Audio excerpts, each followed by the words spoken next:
Hi, hello, welcome to a new video. I'm super excited for this one because I'm reading a book for this vlog that I wanted to read for so long and that I was dreading also for so long. It's A Little Life by Anya Yanagihara. That's happening. That's happening. I have to admit I already started it because I couldn't film when I first started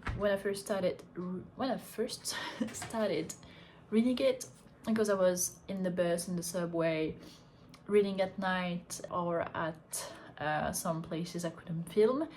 So I'm already on page 120 and we were already introduced to the characters. There are 4 of them. They're in their late 20s. When they're first introduced, they just graduated, and 2 of them are roommates. That's Jude, and we learn that William is such an empathic guy. He had a brother. I'm gonna spoil during this video, so don't watch it if you don't want to be spoiled, or I'll just put a huge spoil thing on the screen so you can just move the cursor. You can just move when you don't want to be spoiled. But we learned that he had a brother. He had some brain deficiencies.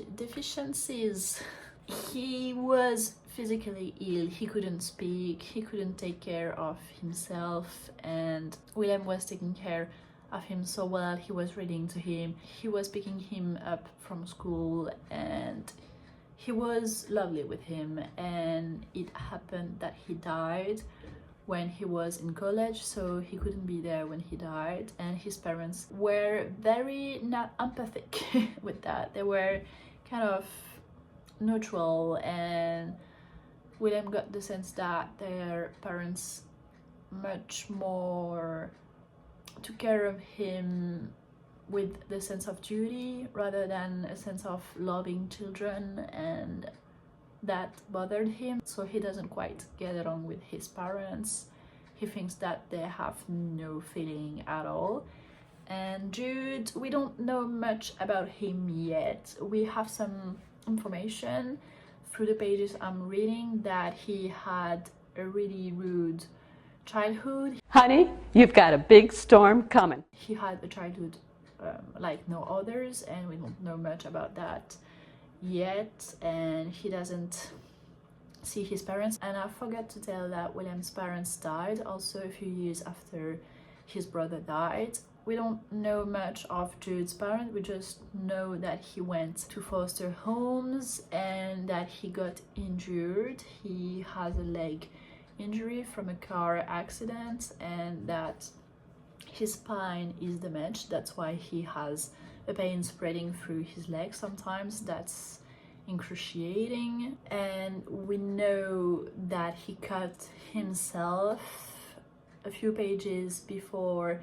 He cut himself badly, but we don't know in which circumstances. We just know that William had to take him to a doctor, which is even not in the urgencies, and that's an acquaintance, someone they know from college, and he was pissed off that they didn't go to the emergencies. So that's getting deep, and I think we're gonna learn more about Jude and what he went through, and I think it's gonna be heavy. That's why I wanted to start filming, and I stopped reading. I was in the subway and I stopped reading. I was like, I need to record that just in case I'm gonna cry, because I'm sure I'm gonna cry. I just don't know yet at what point. So I'll try to continue reading maybe tonight. I have to finish to edit my video today because it's gonna take so much time to import,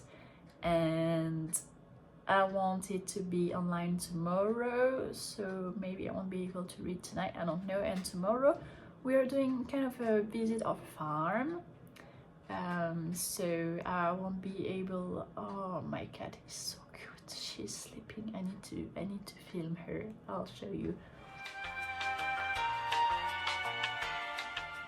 So all of that just to say that I'm gonna record through the journey. So maybe tomorrow I'm gonna read again, so that's why I'm not gonna look like as I am today.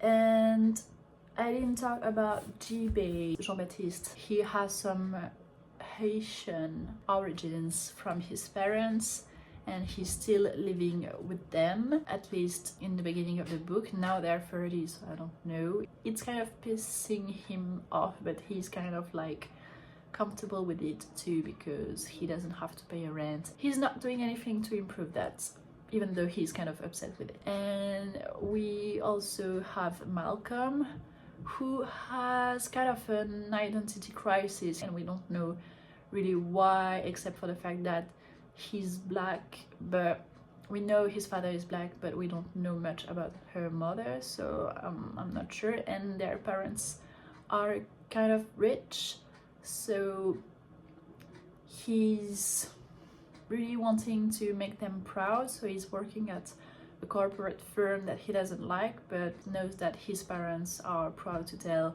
their relatives that he's working there. And that's all we know for now. He's supporting his friends financially every time he's buying them food, etc.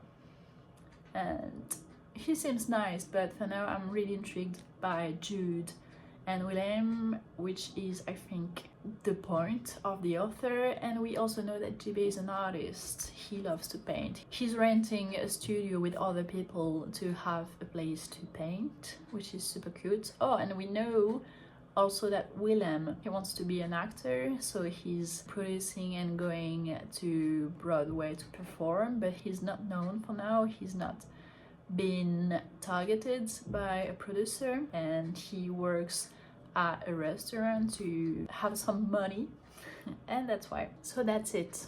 The next clip you're gonna see, the next video you're gonna see is me reading, hopefully. One day later. Okay guys, I have to share the coolest thing that ever happened to me. My boyfriend made me a book advent calendar. This is look at this. At some packages the numbers are hidden. This is crazy. And okay, I have to admit I already opened 2 of them because we are like the 2 of December. So I already opened this one, and this will be easier with one hand because I don't have my tripod, to be honest. And I've never heard of this book, The Ship Erect, I don't know, by David Grant, and I've never heard of this book. I can't wait to read this. I'm super curious about it, and that's why I love this gift. It's because he might have chosen some books I wouldn't have chosen by myself. And the second one is so cute. It's The Journey of the Moon Bear. And I think it's kind of a manga, and it looks so cute. It's animals going on a journey, and they're, I think, encountering some obstacles on the journey, and this looks so cute. And the author, who is one that also made The Bear and the Tanuki, and I love tanukis. That's a thing that I love with also foxes, and I give the surname to my boyfriend Tanuki. So that's super cute. I love that. I'm super excited to open all the other ones too, but I have to bring them with me because I won't be at my boyfriend's place, I think tomorrow and the day after tomorrow. The way also he wrapped all the books, it's just killing me with cuteness. It's too cute. Ah.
gonna try to not speak too loudly because my father is sleeping and I don't want to wake him up. I have to talk to you about my update for A Little Life. I've reached page 270 yesterday.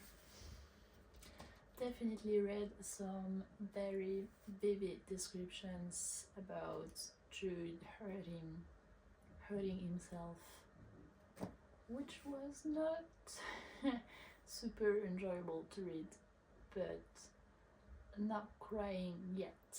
I'm super afraid for the rest of the book, but for now I can still handle it. I'm not feeling like it is too much for me to read. I don't want to DNF it. For now it's just good. I just feel like sometimes the jumps in the time are not very clear, at least to me. For instance, he's like 36 and he's talking about when he was 32 and then coming back to 36 and then getting back to when he was, I don't know, maybe 8. It's sometimes hard to follow. I don't know where it's going. It's really one of those books where it's just about the characters. It's really focused on characters and there's not a heavy plot going on.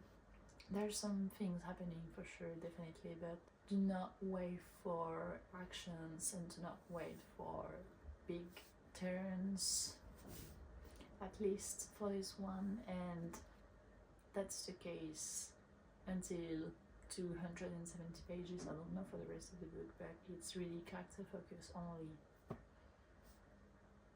Let's hear where it's going. A few moments later.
Guys, I'm so excited for this one. I really wanted to read a wintry related book with kind of Christmas related too, but I didn't know what to pick, and I didn't really wanted to read a romance. We'll see. And this is just perfect. I've never heard of it, but I can't wait to read this. Plus it's super short. Discover the Dark Side of Christmas. It looks just perfect.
Hi, hello, I have some updates for you. I've reached page 715 of A Little Life.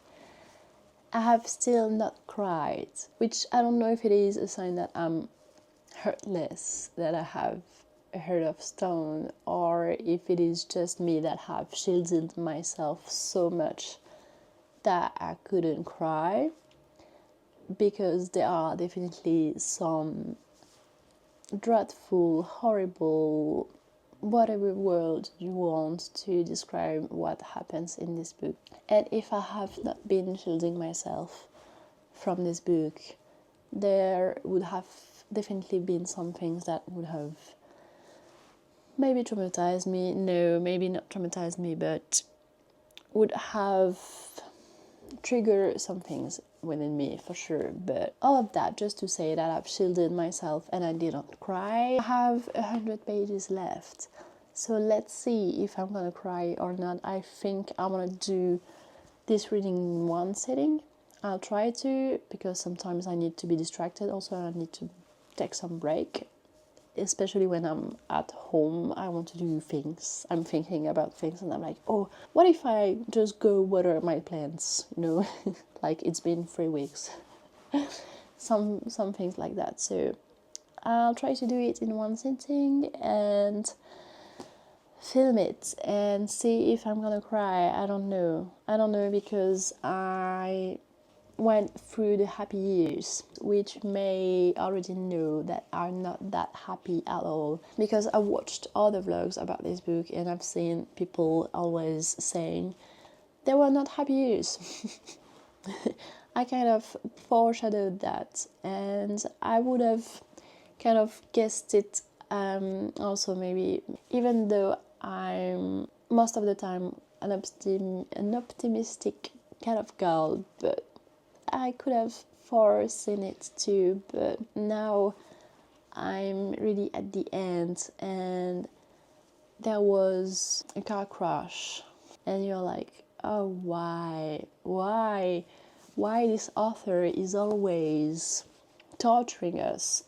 Why can't she just let them be? And that's really the case. I mean, Jude, one of the main characters, as I've said already, went through terrible thing all his life. And I wonder, why did he had to go through all those things? A third of them would have sufficed, but no. He just get rolled over again and again and again. And this is just painful to read, and not only in that way, for me it is also painful to read because in my view this is a bit too long for what he wants to convey, which is pain and long inner dialogue and characters fighting against themselves, against their own demons, and friendship, of course, how the friendship can interact with all of that. And the jumps in the time, there are always jumps in time, so the author is always telling us and not really showing. We're not really discovering it with the characters, we are really always being told of the things, and even though if it could have been told in the present, but she chooses to make jumps in the time, which is, I think, a bit of a shame for me. I like to leave the things in the present and not being told again and over again and over again, and jumps again in the time, and you don't really know where you are, but you kind of know because you have some hints, and this is just kind of hard sometimes. Okay, that's my constructive review about how it is written. But overall, this is such a deep, huge work about depression and inner dialogue and how you are facing it, how your relatives are facing it, because you have multiple point of views. But yes, I'll try to talk about it much in depth after I finish this book. All of that just to say that it is hard to read in both ways, whether it is in form and content, for sure. So let's just read and let's just see if I'm gonna cry or not. I almost cry. I did not say I almost cry when I've read about Dr. Taylor's part. If you know, you know. I think I remember this well. Taylor's? I think it's Taylor's, but yeah. And I have to annotate it also. I've taken pictures of the pages I was interested in. Not all of them, I have to get through some of them. But I want to annotate this book for sure because I spent so much time reading it and I want to mark my passage. I want to mark my way, if I can say it like that. Also, I've shown you what a beautiful gift I got. This is the vinyl of House Moving Castle and I'm just super fan. It's beautiful. It's such a beautiful gift. I've shown you what it looks like inside, but I wanted to just show you again, just to be sure. I'm just so proud to have it. It's just such a beautiful thing to have in your collection. So if you have a Ghibli fan among your relatives, don't hesitate if you can. This is such a great gift to have.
Here it is. A few moments later. Yes, it got me. Yes, it definitely got me.